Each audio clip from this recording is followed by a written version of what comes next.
Well, my friends, our farmers are in full-blown crisis, and it's not because of Mother Nature. It's because of Donald Trump's. I never thought I was going to lose this much money, this fast. Top U.S. farm export to China is soybeans. Fox 6's Ashley Sears shows us the impact right here on the Badger State. If you're a large corporate farm, an adjustment period may mean one thing. If you're a small to medium-sized family farmer, it may mean something completely separate. Over the past 5 years, U.S. agricultural exports to China have plummeted by as much as 94% from their peak, cutting off a lifeline for thousands of American farmers. In just the first quarter of 2025, exports dropped 49% year over year. According to Reuters, a staggering blow to the rural economy. Across the Midwest from Iowa to Kansas, farmers are watching their grain silos fill up with unsold crops and livestock prices drop below the cost of production. Fields still yield harvests, but markets have vanished. For what was once the most powerful agricultural exporter in the world, America now finds itself sidelined. But this is no ordinary market cycle. Behind the numbers lies a deeper fracture, not just an economic downturn, but a structural unraveling of how America grows, moves, and sells its food. What began with tariff policies has now spiraled into a prolonged trade collapse, dragging down entire rural communities, erasing decades of market share, and shaking the foundations of the nation's food system. In the heartland, grain silos are packed to the brim, soybeans rot in Iowa barns, and hogs, once destined for export, are being sold off at local auctions, all for pennies on the dollar. According to Reuters, U.S. grain exports to Asia in the first quarter of 2025 fell to their lowest point in 2 decades, marking a dramatic erosion of market access. As international buyers turn to Brazil and Argentina, American farmers are left behind with full inventories, shrinking margins, and no clear way out. The impact is cascading across the countryside. Farm bankruptcies have reached their highest level since the 1980s farm crisis, and unemployment in rural states like Nebraska and North Dakota has climbed into the double digits. These aren't projections or economic forecasts. They're hard realities already unfolding on the ground. What was once a dependable engine of global food supply is now stalling in plain sight, and the people who feed America are being left with nowhere to sell. When international demand dries up, domestic markets quickly feel the pressure. With fewer buyers abroad, U.S. farmers are facing a glut of unsold crops, pushing prices down, even for those still able to sell locally. This oversupply has led to a sharp decline in revenue per acre, making it nearly impossible for smaller farms to stay afloat. Across the country, family-run farms are shutting down at a pace not seen in decades, unable to compete with falling prices and rising costs. In contrast, large agribusinesses, better equipped with capital and political leverage, are consolidating land and assets, deepening the economic divide between corporate and independent agriculture. The impact extends beyond the farm gate. Local supply chains, including grain cooperatives, trucking companies, and food processors, are beginning to downsize or disappear altogether. What once functioned as a resilient rural economy built on interconnected services and shared output is now coming apart one link at a time.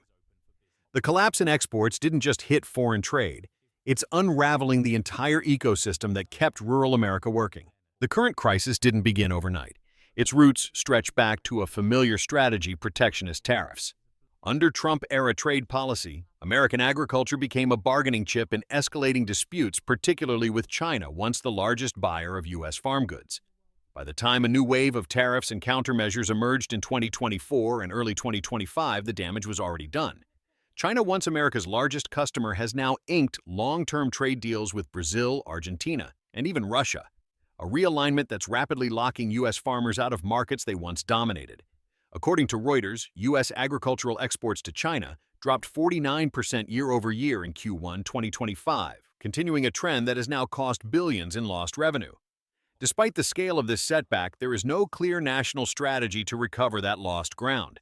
Trade missions have stalled. Diplomatic channels remain tense. And meanwhile, American farmers are being priced out of a market they once dominated. The result is a trade war that now seems permanent, one where the losses are no longer theoretical but deeply personal for the communities that once fed the world. The political tide is turning in the very states that once championed tough-on-trade policies. As the economic damage spreads across the Midwest, governors from key farm states like Kansas, Missouri, and Wisconsin are now publicly demanding federal relief and targeted exemptions for agricultural producers. The shift is not just local, it's structural. The American Farm Bureau Federation, one of the most influential voices in U.S. agriculture, has issued repeated warnings to Congress about lasting structural damage to national food security if export channels remain blocked. Even lawmakers who previously supported aggressive tariffs are backpedaling in response to pressure from farm constituencies and local industries. What once played as political strength is now being seen as economic sabotage. And in the lead-up to the 2026 midterms, the politics of protectionism, especially in rural districts, is becoming a liability, not a legacy. Tariffs may have started as a show of strength, but their real-world costs are now reshaping the political map in farm country. The irony of the current crisis is hard to ignore. While farmers across rural America grapple with collapsing revenues and a glut of unsold crops, urban consumers are paying more than ever for the food on their tables. By May 2025, meat and dairy prices in U.S. cities had climbed by 6 to 8% according to Consumer Price Index data, not because of drought or shortage, but due to a supply chain so misaligned that it's unable to function efficiently even amid abundance. This inflation is rooted in a complex, self-inflicted disruption. The export collapse hasn't just closed off foreign markets, it has tangled the domestic movement of food. Surpluses that once would have gone to China, Southeast Asia, or Mexico are now stuck in overfilled storage facilities. Cold chain infrastructure vital for transporting perishable goods like milk, eggs, and meat is overwhelmed. Trucks are waiting longer. Routes are being cut and costs are piling up at every point of the logistics chain. To make matters worse, U.S. neighbors and trading partners have responded in kind. Mexico and Canada, both top buyers of American food products, have implemented retaliatory tariffs on everything from grains to poultry. These measures aimed at pushing back against U.S. protectionism have further squeezed the few remaining trade corridors and raised the cost of doing business across borders. The result is a domestic food system trapped in a paradox. America has more food than it can sell or distribute effectively, yet prices for end consumers continue to rise. The imbalance is costly. Storage expenses for unsold inventory are growing, eating into already thin farm margins. Meanwhile, importers are turning to more stable suppliers abroad, nations where trade policies are clearer and transport less politicized. Food distributors in the U.S. now face the impossible choice of eating higher logistics costs or passing them on to consumers. For shoppers, the pain shows up at the register: higher prices, fewer options, and less predictability. But for policymakers and producers, it signals something even more troubling: a system that's simultaneously overproducing and underdelivering, broken not by nature, but by design. The U.S. agricultural economy, once a model of scale and efficiency, is now out of sync with global markets, operating at cross purposes with itself and increasingly vulnerable to geopolitical retaliation. If left unaddressed, this isn't just an inconvenience, it's a national vulnerability. A food system that can't move its goods, can't sell them abroad, and can't price them affordably at home is a system on the brink.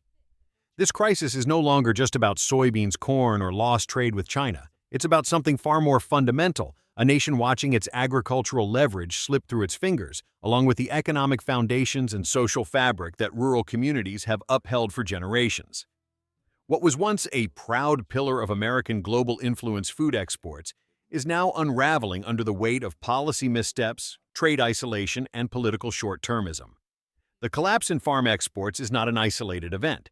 It's a pressure point, exposing the fragility of a much larger system, one that connects rural producers to urban consumers, small-town jobs to national food security, and agricultural tradition to economic innovation.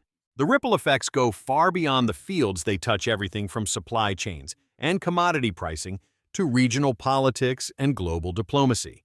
As one Indiana farmer told CNBC, "We didn't lose to bad weather, we lost to bad policy," and that sentiment is no longer rare. Across rural America, frustration has turned into resignation, and resignation into withdrawal. The communities that once thrived on exports are now left managing excess supply, rising debt, and fading trust in government promises. In a post-pandemic world where geopolitical alliances are shifting and new trade blocs are forming, the U.S. is no longer the automatic leader in global food markets. Not because it lacks the capacity to produce, but because it has failed to adapt, negotiate, and respond with urgency.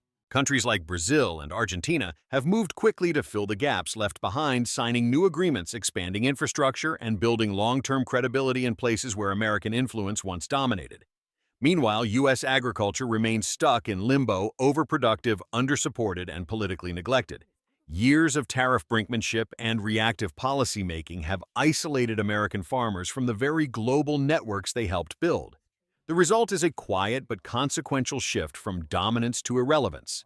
What's unfolding now isn't just a farm crisis. It's a national reckoning about how the United States values its producers, governs its trade, and sustains the industries that put food on the table not only here at home but around the world. This collapse isn't unfolding in Silicon Valley or Wall Street.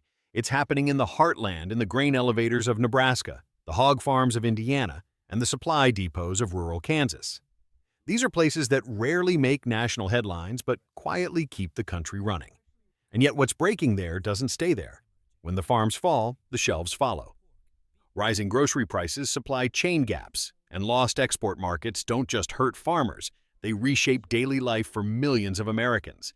If you care about food security, economic fairness, or the future of American labor, this matters. Because behind every trade policy is a real community, and right now many of them are being left behind. So ask yourself, who really benefits from these trade wars, and who's being written off in the name of strategy?